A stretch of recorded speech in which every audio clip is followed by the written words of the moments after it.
लेकिन उपेंद्र कुशवाहा ने भी खून पसीना लगाकर उसको बनाया है, इसलिए थोड़ी चिंता तो मुझको भी रहती है। इस तरह से दीपक प्रकाश मेरा पुत्र है, वो भी मेरा बेटा ही है निशान। हम तो कह रहे हैं कि जेडीयू के लोग भी इस बात के लिए चिंतित है। बिहार में 65% रिजर्वेशन की सीमा को बढ़ाकर बिहार सरकार की नौकरियों में ओबीसी के लिए 65% आरक्षण की व्यवस्था हो जाए, यह फैसला सरकार ने ले लिया था। और दुर्भाग्य हुआ कि फिर मामला कोर्ट में चला गया और कोर्ट ने उस पर रोक लगा दी, उस कानून को निरस्त कर दिया। कोर्ट ने निरस्त कर दिया, कोर्ट का अपना दायरा है, इस पर मेरी कोई टिप्पणी नहीं है। लेकिन जो कोशिश नीतीश कुमार जी की थी वह कोशिश सफल नहीं हुई अंततः, चाहे कारण जो भी हो। अब उस कोशिश को सफल बनाने का काम करना है, क्योंकि नीतीश जी ने जो काम जहां तक पहुंचाया बहुत ही प्रयास किया, अच्छा किया, लेकिन किसी कारण से अगर रुक गया और जनता की इंटरेस्ट का काम है तो निश्चित रूप से हम लोगों की जवाबदेही है कि उस काम को हम लोग आगे बढ़ाएं।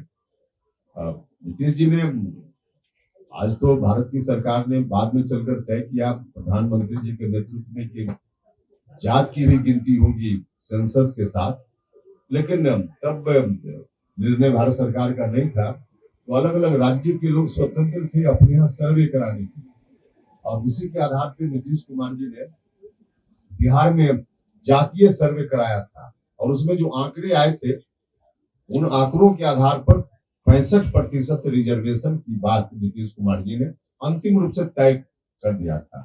टैलेंट की कमी तो नहीं है हमारे यहाँ, युवा है या बच्चे भी हैं जो कल के युवा होंगे, तो टैलेंट तो काफी है, लेकिन उनको वातावरण, उनको जो सुविधा समाज को देने की जवाबदेही है, सरकार की जवाबदेही है, वैसी सुविधा तो देना पड़ेगा।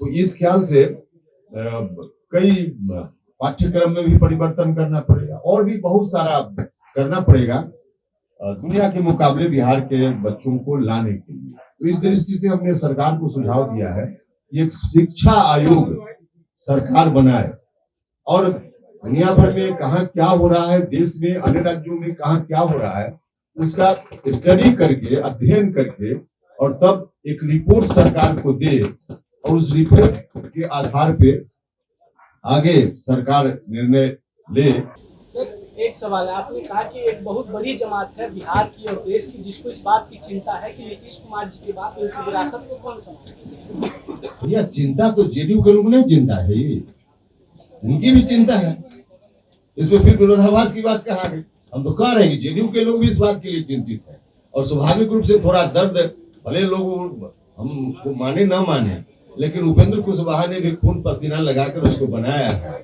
इसलिए थोड़ी चिंता तो मुझको भी रहती है, भले हम अलग पार्टी।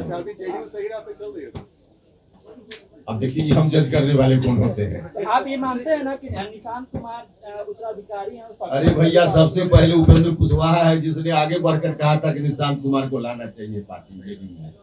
क्यों भूल जाते हैं लोग? पूरे तौर पे निशांत को उपेंद्र कुशवाहा का आशीर्वाद प्राप्त है। जिस तरह से दीपक प्रकाश मेरा पुत्र है, वो भी मेरा बेटा ही है निशांत। कहाँ इसमें कोई मामला है? लेकिन ये 65% आरक्षण वाली बात है, आपको लगा कि आप सरकार में नहीं है? अरे भैया ठीक है, घर में आप पिताजी से किताब के लिए कभी कहते हैं तो पिताजी कहेंगे तुम बेटा है किताब क्यों मांग रहा है? ऐसा होता है क्या? ऐसा नहीं होता है ना। आपने कहा कि जेडीयू को आपने सींचा है, आपका नेता पति आप जानते नहीं हमने सींचा है, सींचा है तो है ना, बचाने की आस तो है, बचाने की। भाई कह तो रहे कि दर्द तो मेरे मन में भी होता ही है। अच्छा, निशांत वाला मामला कहीं से, ये दीपक प्रकाश और निशांत में कोई अंतर नहीं है राजनीतिक मंच पर। ये लोग आगे भविष्य है बिहार और देश के, इन लोगों को जितना आगे बढ़ने का मौका मिले बढ़ना चाहिए। पूरा फुल आशीर्वाद हमारा है।